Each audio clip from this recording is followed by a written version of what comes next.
Today's episode of Lone Star Lawyers on the Varsity Podcast Network is brought to you by Varsity Search. Varsity Search specializes in helping small law firms in Texas hire lawyers and build great teams.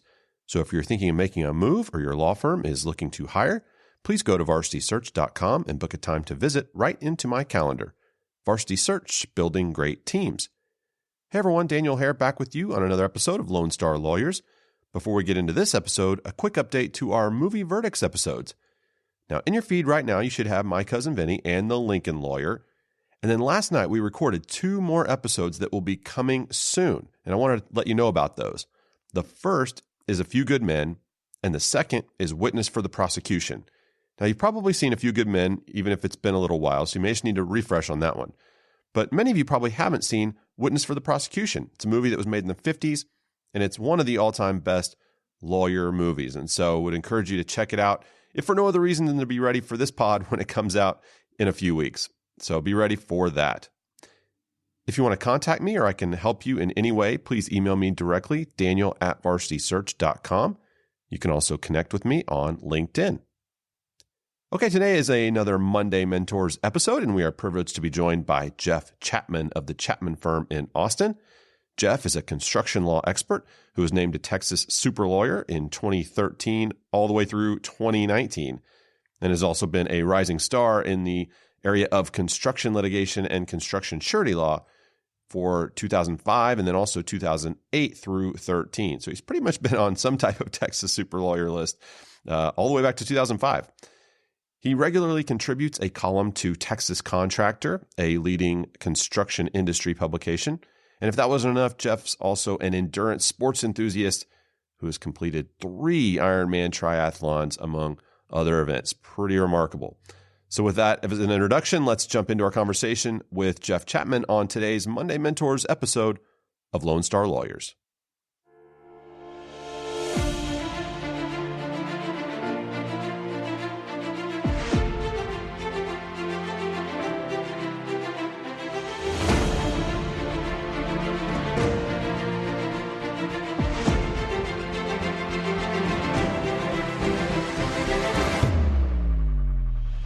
Jeff Chapman joins us right now. Thank you so much for being with us. No problem. Glad to be here.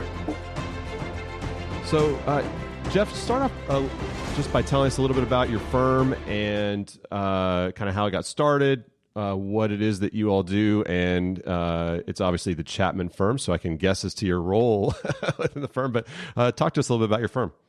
So we are a construction and employment law boutique. I practice construction law exclusively, and since I started the firm 6 years ago, we've expanded into employment law with the acquisition of my partner, Eric Moskowitz. And we're looking to continue to expand into other complementary fields. But in essence, we are a small construction law, primarily boutique, that does both transactional, project management, and dispute resolution litigation work for clients throughout the construction industry with a emphasis, and I guess the majority of our work coming from owners, both public and private owners. Yeah. Something that I noticed just as I was getting ready for this and kind of looking at your website and some of the things that you do, you produce a newsletter called Construction and the Law on a pretty regular basis. How did that get started, and who's it for, and how can young lawyers maybe start thinking about how to generate kind of similar types of content in whatever area they're in?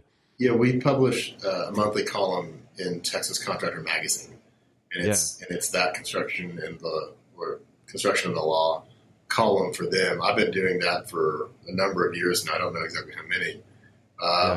But it got started when I was actually at my former law firm, which I guess it means I've been doing this for more than 6 years. But we were engaged in a marketing effort as a firm to try to increase our visibility and profile. And in doing that, we were looking for opportunities to publish in industry publications and also speak at various events. And so Texas Contractor magazine was looking for a legal columnist, and I volunteered, and either myself or other members of my firm now publish that every month with the magazine, and we try to write articles that are written in a way and relevant to contractors and industry professionals rather than lawyers. Gotcha. Yeah, so it's more of an industry kind of contact point and way to touch them. Correct.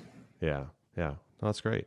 Well, I want to take you back a little bit. It's kind of thinking about your early years in practice. Share with us a little bit, maybe something that you learned as a young lawyer that has stuck with you and has really become part of who you are now as a lawyer and your success as a lawyer. What's something that comes to mind from those early days? Well, I mean, building on the comment from the last question about writing and publishing and getting your visibility up and your name out there, so people will know who you are and know you have a certain level of knowledge and experience or expertise in a particular field.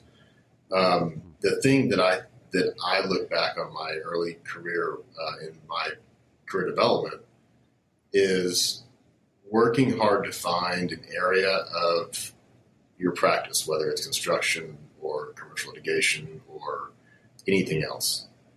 Working hard to find an area within your practice that was relatively undeveloped or underserved by the legal market, and trying to insert yourself in that area to help you build a book of business. Because every young lawyer, I think, once you get past the struggles and challenges of learning how to become a quality practitioner, I think every young lawyer struggles to think about and find where they can build their own client base. And I was lucky enough to find an area in municipal construction law and focus on that. And that has been huge as far as my personal and professional development as a construction lawyer. And so I would say that decision to seek that opportunity and when it was presented to take it was a huge aspect of my development when I was a young lawyer. Yeah. Well, it seems like you've touched on a couple of things that have a theme of stepping up where there's a need. And so whether it's saying yes to providing the column to the magazine or stepping in to an area that needs more legal services or whatever, just being mindful of where those opportunities and needs are and being willing to take a step out and provide that and step into that space, which not everybody's, that's not everybody's first inclination to just jump out and do stuff like that, but you've done it. Right. Well, and I think that part of that, and part of one of the things that's important for young lawyers and associates in firms to understand is they need to have the confidence to take a chance, to not simply take what's given to them by a senior partner who is assigning them work, but take a chance, take the initiative, and be confident to actually try to do something for themselves, which benefits themselves and their firm. And I think traditionally and typically that will be rewarded. Yeah. Is there anything that you wish you had known as a young lawyer that you know now that you can spare some of these young lawyers 5 years of misery? I mean, I don't know if there is any one particular thing.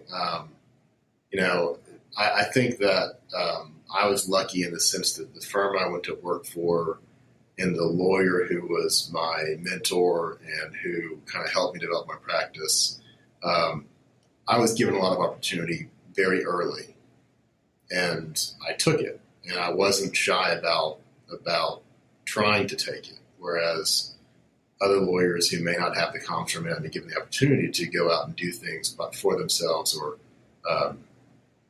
do work for their clients directly as opposed to filtering everything through a senior partner, I had the opportunity to do that, and I think that helped me. And I would say, looking back, that was a huge benefit for me. So had I been in a different situation, had I been in a situation where I wasn't given the opportunity to kind of leave my little office and leave my computer, I would tell associates who are in a situation where they feel like they're being restricted or not given the opportunity to try to personally and professionally advance their career, I would think that'd be a lesson that they should think about and maybe try to adjust either how they do things where they're at or consider going somewhere where they have more opportunity. Because, in law, as you're trying to build a practice, clients are everything. And without clients, you have no power, you have no leverage, you have no ability to grow. And so if you get stuck too long in a rut where you lose 5 to 7 years of your young legal career and don't have a chance to begin to grow or develop from a rainmaking perspective, you're not gonna be on a fast track. You're gonna be on a slow train wherever that's taking you. Right. No, that's good advice. Good thoughts. As you think about some of the associates that you've worked with over the years, maybe alongside you when you were younger, or now that you've brought up through your firm, what are some ways now that young associates can impress you or make a positive impression upon you? I mean, it starts with quality of work, right? It starts with striving to do really good work. It starts with striving to make sure that whatever work product it is you're being asked to create is of a high quality. And I think if you start with that, then the partners who you're working for will give that associate more opportunities to do more. And with more opportunity comes more opportunity for success. And I think that the associates who I've worked with, or the associates who worked for me, the ones who are proactive and confident and driven and who can take the opportunities when they're given because they've done good work are the ones who succeed the most. Yeah. On the flip side of that, is there something that an associate can do that creates a negative impression, and especially maybe something that is not easy for a partner to share, that they may not necessarily get in feedback, and they don't even know that they do it until it's too late, potentially. But is there something that comes to mind in terms of that? Well, I think that an associate who is not receptive to training, teaching, and mentoring is the biggest problem. And it's not one thing. It's not carelessness. It's not lack of communication. It's not any one thing. But when I see an associate who is not proofreading their work, or I see an associate who is leaving the office early and not being proactive about saying, I need work to do.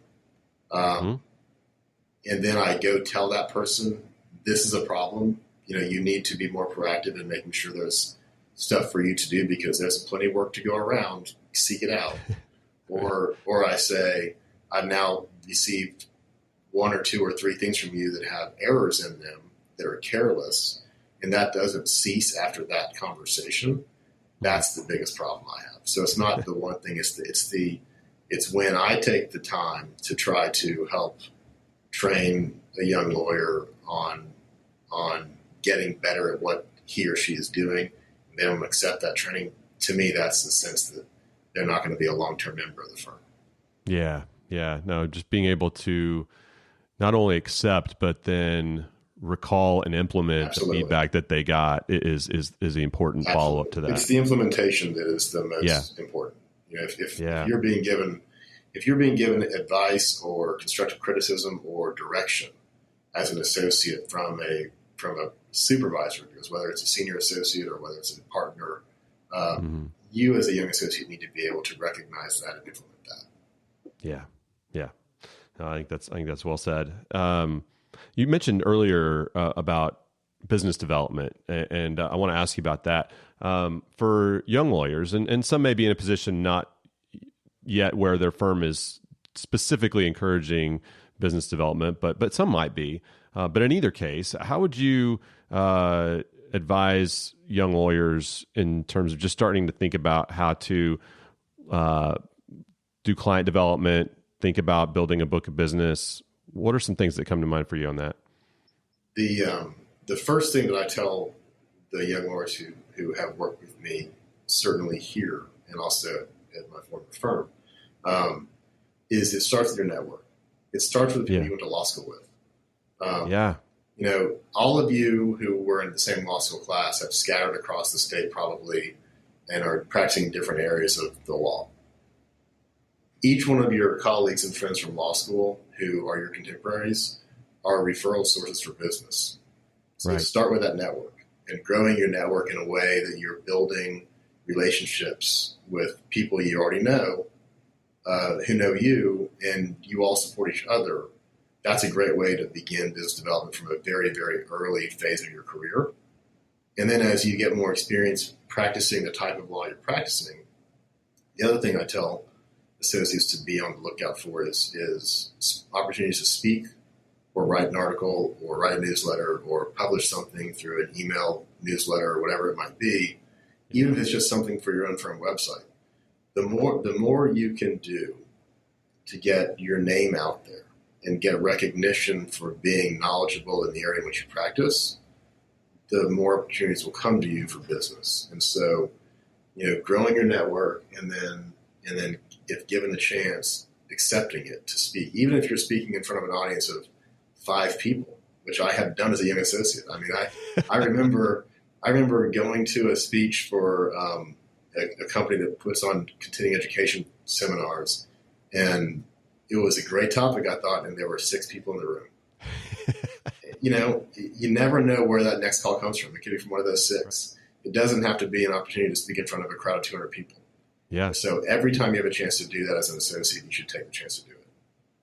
Well, and I want to just kind of stay here for a second, because I think the 2 things that you specifically talked about there are 2 things that associates can do, whether or not their firm is encouraging or demanding or not, developing business right away or wherever they are in the firm. So, keeping up with your network and staying in touch with your law school classmates, writing articles, speaking, those are all things that it has nothing to do with whether you're actually bringing in a client for the firm right there or trying to do that, but it's things that you can do to set yourself up for whatever point that is where that becomes a reality for you, right? Right. And I think that's really important to hammer. I think sometimes as I've talked to young lawyers, they kind of get it in their head that it's not time for that yet, because they just have to work and build the hours. And there's something to be said for that, but these things that you're talking about can be done at any point. And it's just like anything else. If you don't start it as a habit, now, it's just always hard to add that in if you're not folding it into your normal work schedule and priority list, right? Absolutely. I think that young associates need to remember and be consciously aware of the fact that to a large degree, it's a long game. You're not going to, if you're doing something from a business development standpoint, whether it be going to a conference or reaching out to your law school colleagues, publishing an article on LinkedIn or on your website or in a magazine, you're not necessarily going to get a client or get a opportunity to do work for somebody because of that one activity. It's certainly a long game, and over time, what they'll see is it builds upon itself to where you may get a call saying, "Oh, I read your article. I'd like to talk to you about an issue I'm having."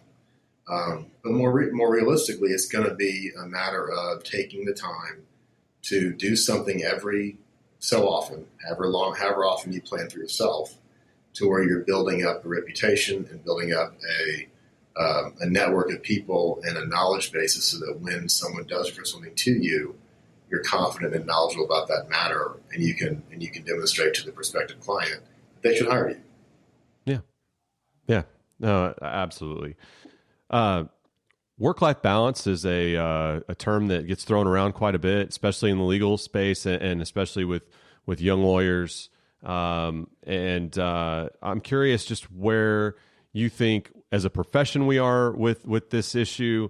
Where have you been in terms of trying to work with lawyers, young or not, that have been kind of raising the issue of work-life balance and just kind of how you see that and how young lawyers should be thinking about that? I think advancing the career. I think a lot of that depends on the firm where you work, right?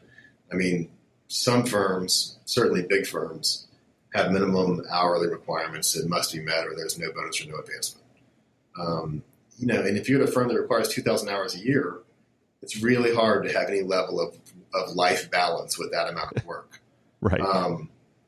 So I think I think a lot of that depends on the firm, but I do think that as a profession, the legal profession is becoming more consciously aware of the need for people to have some work-life balance and be happy individuals.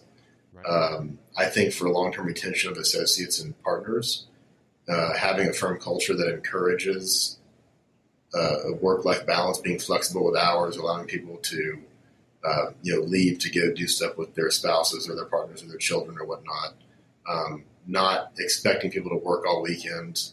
Those are the types of things that I think the profession is becoming more aware of. And certainly the firms where I've worked at 3 firms over my career, medium and then now small. Certainly the emphasis on work-life balance is stressed at that size firm. And that's been important to me my entire career. And so that's kind of where I've stayed. But that doesn't mean that there aren't times where, because we have demands from our clients or from our firm or whatnot, that the work needs to take priority. And there are certain times when the family takes priority. So it's not necessarily a regular occurrence of always doing something. It's just being aware of the fact that that's something you should, as a person, if assuming it's important to you, that you should strive to maintain. Yeah. Well, kind of shifting gears a little bit to when you are in the position of hiring a new associate, a young lawyer, maybe with a few years of experience, going through that process. How do you go about attempting to identify who's going to be a good fit within your firm, within the culture, and be a good part of your team as you move forward? I mean, from a initial evaluation standpoint, I look for someone who's got strong academic credentials. I mean, to me, if you have a big brain, you can use it and you can learn and you can do what you need to do to achieve. And so I start by looking at resumes, and I start by looking at people who went to a good school for undergrad or did well at whatever school they're at, went to a good law school, and that's important to me. Sure. If you have shown the ability to achieve from high school to college and then graduate school by reaching those milestones that are required for you to reach in order to get into the harder schools to get into, that signals to me that a person has both a big brain, so they're intelligent, and they've got drive. And if you have drive and you have intelligence, you can go pretty far in this legal profession. And then when it comes time to get beyond just the initial evaluation of the resume, and you actually meet the person and speak to them, I think a lot of it is making sure they have the ability to show a certain level of confidence and interpersonal skills that are required. Because if you're trying to grow organically, if you're trying to grow your firm and grow your practice organically and not always rely on lateral hires or mergers and acquisitions, right? Hiring people who are going to start young and grow with you and stay with you, hopefully, in order for them to build their own book of business, they've got to have a level of confidence and personal skills to where they can go into someone's office and demonstrate a level of confidence that makes that client want to come back to you and come back to them. Right. And I think you can get a sense of that type of personality in the first couple of meetings of an interview process. In fact, we just hired some people, and if you sit down in an interview and you can't look your interviewer in the eye and you can't make a connection personally to actually have a good conversation, right. even if you were a Harvard Law School top of your class person, but you can't do that, then you're not destined for at least my line of work. You may be destined for an appellate bench, maybe destined for other areas of the field, but in a boutique practice where so much of what we do is focused on client interaction, you need to be able to, that's what I look for. You need to be able to have those characteristics to work well within my firm. Yeah. Yeah, no, that's that combination of the capability to do the work, but then also, yeah, the ability to be put in front of a client and grow that relationship. Are there things within resumes or cover letters that are just kind of either complete red flags, things that you will really hold against the applicant? I mean, we talked obviously about the credentials they need, but just beyond that, are there things that are pet peeves? The typo. The typos. If you have a capitalization or punctuation error on your resume, right, there's no way I'm calling you in for an interview. Regardless of anything else. Regardless of anything else. If you can't take the time and the care and the attention to detail to make sure your resume is polished and free of errors, there's no way you're going to interview with me. Yeah. Because there's so much about what we do in our practice that requires focus and attention to detail that if that doesn't come through on your resume, you're not going to get the interview. So that's my number one pet peeve. Yeah. And I see it. I see plenty of it. Of course. I see plenty of people who throw together a resume and they just don't pay enough attention to what's on the page. Yeah. Yeah. No, it absolutely happens on a regular basis. There's no doubt. How about in an interview? What's something that you're looking for in an interview, either positively or negatively, that may be unique or maybe something that can't think of? Yeah, I've already mentioned, that I like eye contact in a personal connection. Yeah, the ability to do that is important. But from an interviewee's standpoint, when given the opportunity to ask questions about the firm where you're interviewing, having an intelligent question. Don't just say, well, I reviewed your website, so then I know what I need to know about your firm. That's not good. Having an intelligent question that you've thought about and prepared before the interview demonstrates to me as the interviewer that this person not only is actually interested in getting hired, but has an interest in what this firm does rather than just someone who's looking for a job anywhere they can find a job. Yeah. And so coming into an interview with a question in mind, because I've never been in an interview where someone hasn't turned around and said, do you have any questions for us before we let you go? And you should say, yes, I do actually. And here's my question. And if it's a good question, then it shows forethought and intelligence, and it goes a long way for me. Yeah, I'm glad you said that, because of all the years that I was doing mock interviews for students in law school, that was probably the number one thing that I would notice throughout the mock interview that was the biggest hiccup that they just wouldn't do. And it's also one of the number one things that we would hear from employers and law firms is that time at the end, those couple of minutes, critical time. It's usually, after the first impression, maybe the last thing. So the kind of the leaving impression with the employer is, what questions did you ask at the end? And if it's, I think you answered them all, or it's a very process-oriented question, like, when might I hear from you, kind of thing, that's not substantive about the practice or about the position or whatever. That absolutely, and that's such a controllable one, because, right, you can't control what questions you're going to get asked in an interview, and so what your answer might be is you have no idea what that is going in.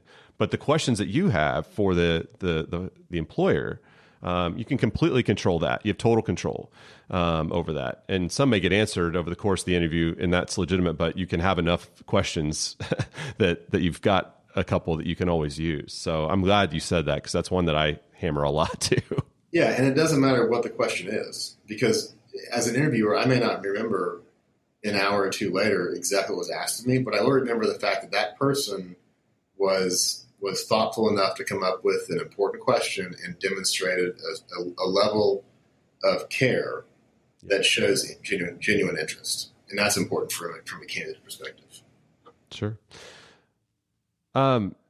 There's quite a bit of conversation about just the future of law practice in general, in terms of technology and AI and practicing folks getting involved in some levels of practice, depending on what state, and I'm sure Texas at some point will adopt some of that down the line.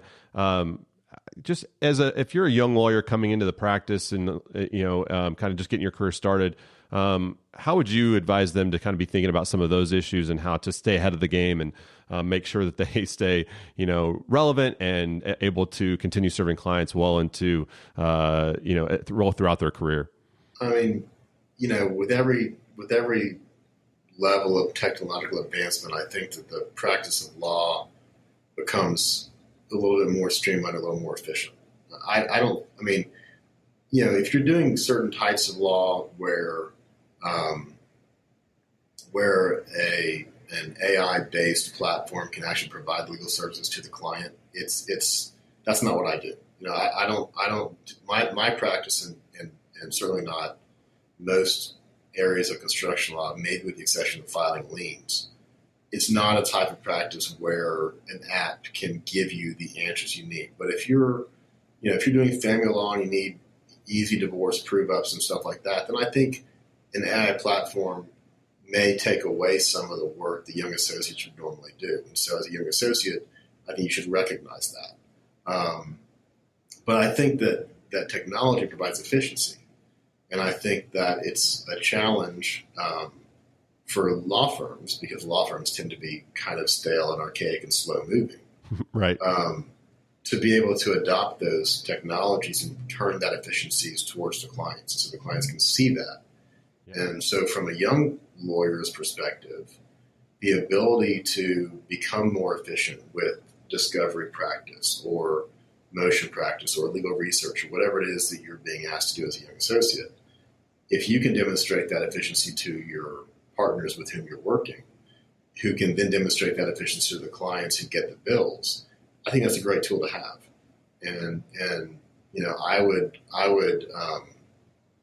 I would think that as more and more law firms become paperless and more law firms rely on programs and apps that are available on tablets or laptops and whatnot, mm-hmm. If you as a young associate can show a level of ease of use, if you will, with that type of efficiency and that type of tools, I think it'll help you. And I think that it'll be recognized. And I think that's where I think every law firm, regardless of their size and regardless of their practice, every law firm can have associates who can benefit from that type of technology. Yeah. Yeah. No, I still think, and I'm not real old. I'm mid-40s. I've been practicing law long enough to have built a practice and know a little bit about the world of law, but not a lot. I still think, like most other professional services, even in the future, the legal field will be built on personal relationships and personal connections. And so you've got to be able to shake someone's hand and speak to them. It can't all be done by email or text. And it can't all be done by app-based, processes. So that part of the legal profession is going to be important because it does not lend itself to the type of automation that other industries lend itself to. But I definitely think we can take advantage of technology, and we can take advantage of that in a way that it helps us build a practice that our clients appreciate, which makes clients come back and stay with you. Sure. No question. And I think we're hearing a theme. That interpersonal relationship, that ability to look in the eye and shake the hand and all of that, it still is the critical piece. Well, we're going to wrap up here, and we just appreciate you taking the time to be with us so much, Jeff. Is there anything that we haven't covered yet that you think as a young lawyer it'd be good for them to know that you would want to share? I would encourage young lawyers, once they're an associate of a law firm, to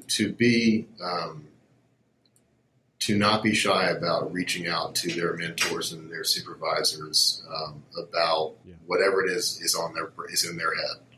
I think looking back at the associates who worked with me when I was younger, or looking at the associates who are working with me now or have worked with me in the recent past, the associates who stay in their offices and try to do things on their own without asking questions, who then deliver not great work product, are the associates that don't succeed.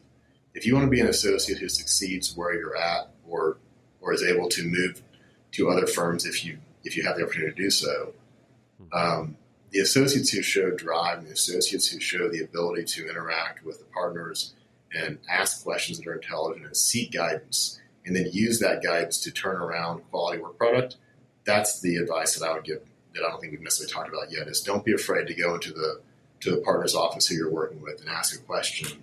And then, as I did say earlier, go ahead and implement that, Yeah. So I think that's real important. It's real important for young associates to have the confidence and the ability to do that and not be intimidated or not feel like they're being overly bothersome. Go in there and ask a question, or schedule a time if it's that kind of law firm. Yeah. No, good stuff for sure. Well, we're going to end with some rapid fire questions. So if you're ready to roll, these are just one word, one phrase answers. Name the one trait or characteristic that you want to see in an associate. Confidence. What habit has been key to your success? Attention to detail. Favorite app or productivity tool? It's an app called Notability, which I use to take notes on my iPad rather than wasting paper and yellow pads. Nice. Notability on the iPad. Good. And of course, favorite legal movie? Paper Chase. Oh, good one. Yes. That is on the list for us to cover here at some point on the show. So I'm glad that you said it. Always good to get the confidence back on the selections that we're making. Yeah, that's a great movie. You have to, as a law student or young lawyer, you have to watch that movie. Yeah, our contracts professor showed everyone that movie in the first year. It was a required class project or assignment you had to do is come watch the movie. So I had not seen it before that. And I don't know if I've seen it after, because it was in first year of law school. So a lot of things I tried to, forget about during that first year. Right. And that would just happen to be part of it, unfortunately. Right. Yeah. But I'm excited to go back to it now when we get a chance to do it. So yeah, it's a great film. Well, Jeff, thanks again for being with us. We really appreciate your time and sharing, and look forward to catching up with you down the road. Sounds great. Thanks a lot. Appreciate the opportunity. All right. My thanks again to Jeff Chapman for joining us on the show today. Really appreciate all of the insights that he shared and hope you got a lot out of it. I know I did. If you enjoyed this episode, would you consider doing two things for me? First, would you subscribe in whatever podcast app or player that you use so that you never miss an episode? And then secondly, would you tell your friends and colleagues in the Texas legal community about the show so we can serve as many of you as possible? If you have suggestions or thoughts about the show, or if I could help you in any way, please email me directly, daniel@varsitysearch.com. And one last reminder, we've got movie verdicts coming at you this month with A Few Good Men and Witness for the Prosecution. So be sure to check those out before we get those pods in your feed later this month. Looking forward to that. And of course, we still have The Lincoln Lawyer. It was released about 10 days ago. So you can check that out if you haven't had a chance to do it yet. Really fun time doing that one. All right, that comes to the end of another Monday Mentors episode of Lone Star Lawyers. I want to thank each and every one of you for being part of the show and for listening. I'm Daniel Hare with Varsity Search, and we look forward to talking with you next time.